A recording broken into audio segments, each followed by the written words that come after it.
potency, feminine potency of the Lord. Jagadananda, he's described as an avatar of Satyabhama. Satyabhama is one of Krishna's principal. If they don't mind the camera. It's okay, camera? Yeah. Camera, okay. Yeah, Yeah, he's he just gave us this little okay. packet. What is that? Information about Jagadananda Pandit. So Jagadananda Pandit, he's described as an avatar, Satyabhama, who's one of the principal queens of Krishna in Dwarka. And Satyabhama, she, one of the things that's very beautiful in hearing Mahaprabhu's Leela is that in Mahaprabhu's Leela we're getting, because Krishna and Krishna's associates, they all have a corresponding expression in Gaur Leela, Mahaprabhu's divine pastimes also, right? Srup Damodar, we're going to a place of Srup Damodar next? Yes. Srup Damodar, he's described as Lalita, Saki, and Krishna Leela.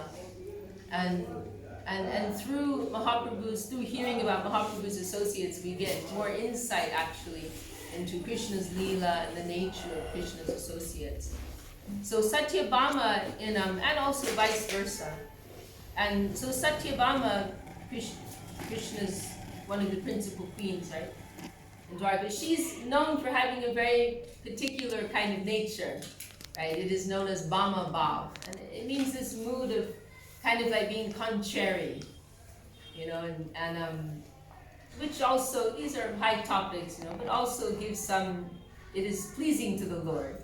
Some opposition, not just being overly submissive. Rukmini is another principal queen of Krishna. She has a very submissive nature, very gentle, submissive. But Satyabhama, her nature, she's a little proud and often resisting the Lord and disagreeing and like that, and maybe a little troublesome sometimes, which is all part of the play, right? And so we see that in a different way in Jagadananda Pandit, right? He sometimes has a bit of like a childlike nature, and he'll have these playful quarrels with Mahaprabhu. And there's one very famous incident. I think this is maybe what's being depicted here, and it also in where in the Gaudiya Mat we went yesterday. I pointed out to some of you. Jagaranga saw it. There's that image of Jagadananda and Mahaprabhu and the pieces of the clay pot, right?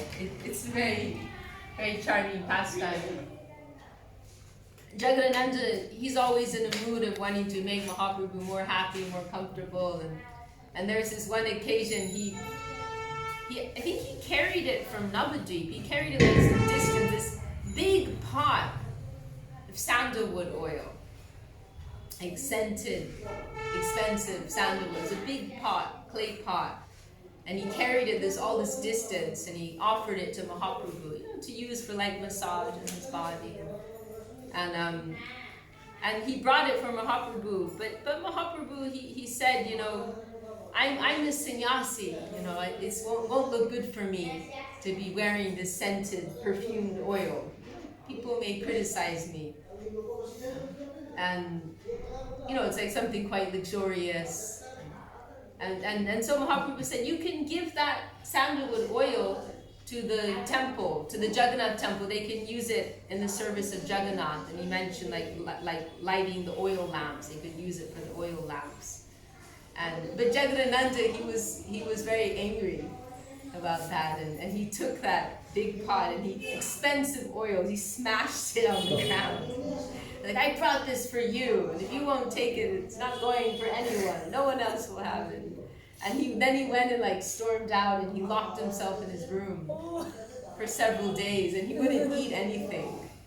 And then meanwhile, Mahaprabhu, he's like concerned about his beloved associate, and then finally, after a few days, he sends, I think it's Govinda, his personal servant, go and tell Jagadananda I want him to cook for me. Sometimes Mahaprabhu, in some cases, sometimes Mahaprabhu would ask his associates to cook for him because he wanted them to eat. Not for himself, but for because all of his associates, they don't care about themselves. And actually, I wanted to mention, but I did it yesterday, Gadadhar Pandit also, sometimes, Gadadhar Pandit, he was so renounced and austere by nature, he often wouldn't eat properly. And so sometimes Mahaprabhu would ask him to cook for him, so that he would, because he knew he would take the prasadam, and in that way he would also get some nourishment and some vitamins, as our Gurudev said. So Mahaprabhu, he sent that instruction, please cook for me. And so then Jagadananda was like forced to come out, and he cooked and brings to Mahaprabhu. And there's this very charming statement. Mahaprabhu, he says something like this prasad, because it's been cooked with anger, it tastes even better. It's been cooked with your anger, it's even more flavorful. And then he tells his servitor, tells him to watch, make sure Jagadananda eats, like that. And like this, they often have these kind of playful, sometimes quarrelsome exchanges. Mahaprabhu always treats him in a very intimate way. He calls him sometimes Jagai or Jaga, like for short.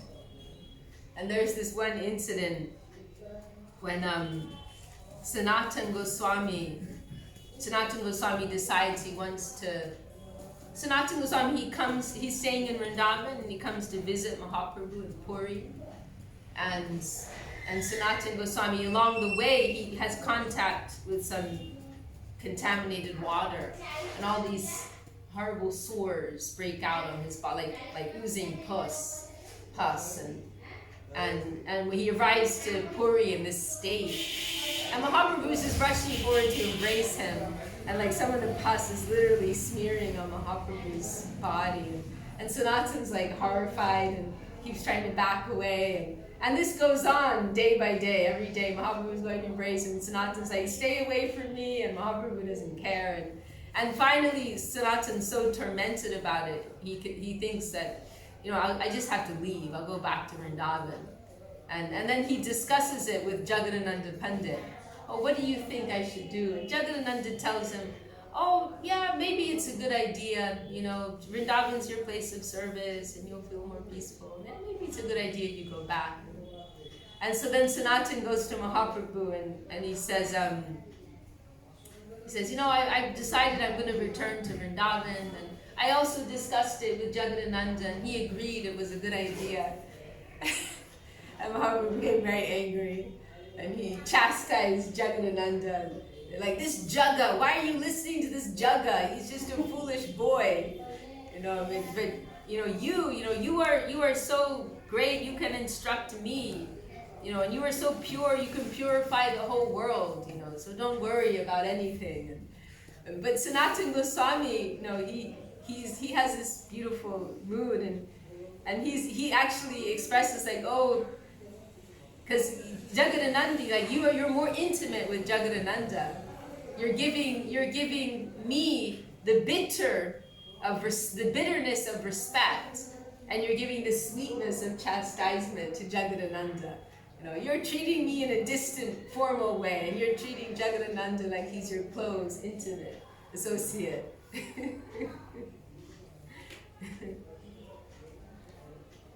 So they have this, Mahaprabhu and Jagadananda, they have this very, very unique kind of relationship, actually, that you don't see Mahaprabhu has with anyone else.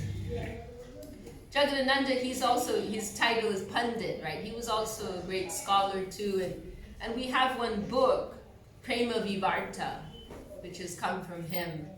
and you know, many valuable instructions and expressions are there. There's one verse which is quoted by our gurus often.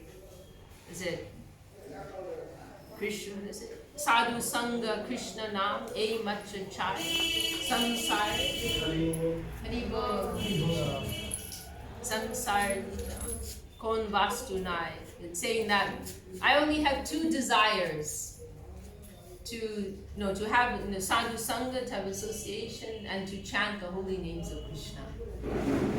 There is no other way to conquer over samsara, the cycle of birth and death. And there's another expression of his which is quoted sometimes, Namakar, I can't remember now, but saying that the holy name does not exist just in two syllables. The holy name is not just like a mundane sound vibration that we can vibrate with our tongue, right? Nama, it's like the intonation is ringing in my head. Nam Kabu Noi. That is never just the two syllables of the name. That is never the real name, right? But the real name is a divine sound vibration that is coming from above by the grace of the Vaishnavas. Anyone else have any memories of pastimes with Jagadananda? Trying to remember.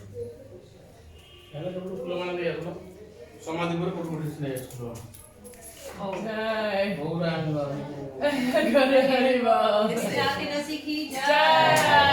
Hare Krishna. We have different customs here. And they know we're foreigners. Oh. Haribo, Haribo. Nice.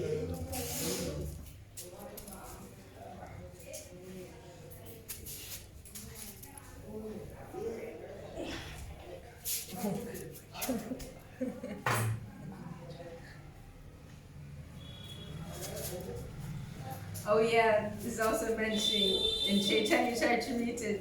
Mahaprabhu was like literally a little afraid of him sometimes, because Jagadananda could be a little aggressive and forceful in wanting Mahaprabhu to accept different services.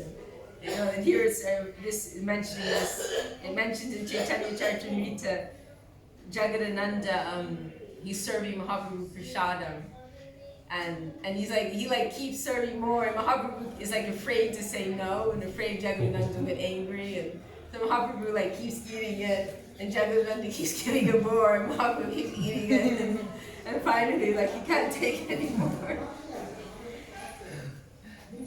Yeah, and he was afraid Jagadananda would. I think this was right after that incident with breaking the sandalwood, and Mahaprabhu was afraid Jagadananda would fast again, would stop eating. So he was really trying to pacify him.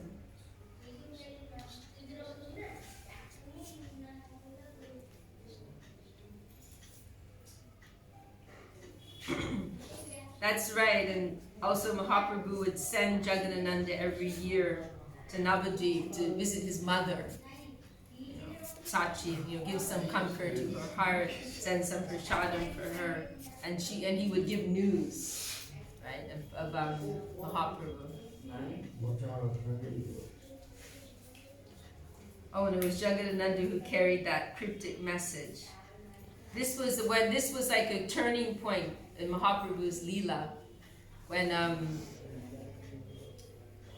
this was one of these occasions when Jagadananda went by the order of Mahaprabhu to Navadvip to visit his mother and other devotees. And so then there was this one occasion which marked the transition for Mahaprabhu's public duty to his internal state.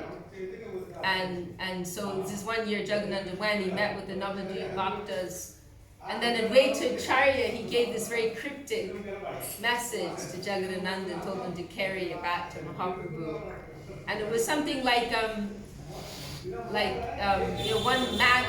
one madman is telling another madman that now the market has become saturated with rice, and so the value has gone down because it's so saturated. The price has gone down, and so now it's not necessary for anymore.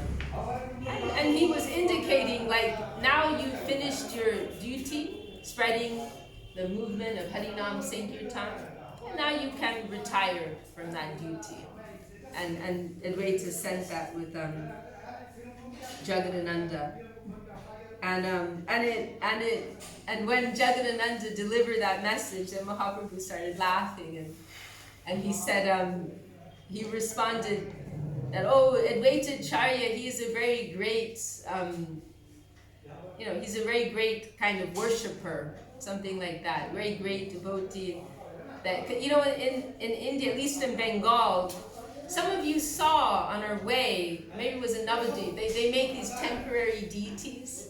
Do they do that in the whole of India? They do all over. They make these like temporary deities out of mud and straw. And I think you were you're like, what's that? And they worship them for some special Hindus. events, and then they dissolve them like in a river. In the river. Or something. And so Mahaprabhu, when he got that poem, he's like, oh, I understand. Advaita Charya needed me, and he like contracted me to come. And now the job's finished, so he's dismissing me. He's sending me away. I understand. I get it.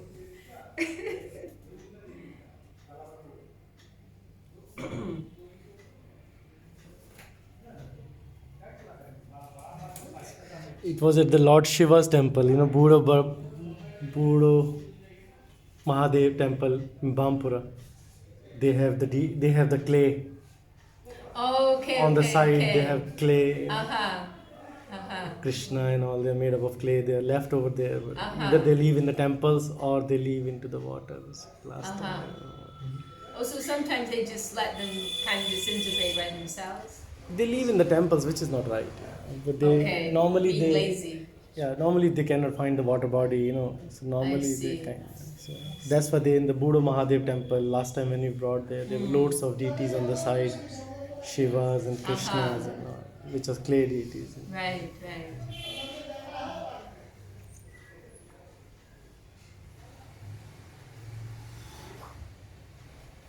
Jai Shri Jagadananda Pandit.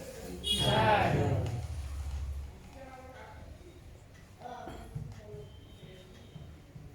So from here we'll go to place of Raghunath Das Goswami.